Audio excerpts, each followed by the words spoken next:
Welcome to Penrose Learning, where we make understanding easy.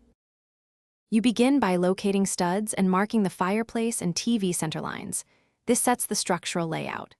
Once done, verify clearances for gas and electrical so you avoid rework and get permits if required. Next, cut and install 2x for top and bottom plates, then assemble the vertical studs. Make sure to add horizontal blocking where the TV mount and mantle will fasten. This first framing creates a solid skeleton.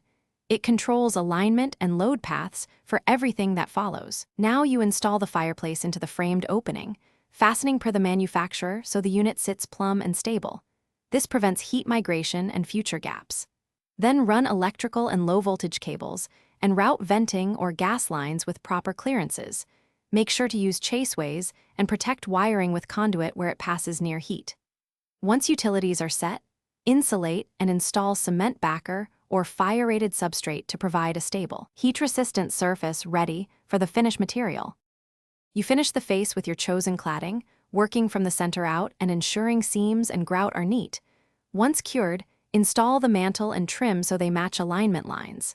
Next, mount the TV to the pre-installed blocking, route cables through the in-wall power and HDMI kit, and plug in while respecting fire safety inserts.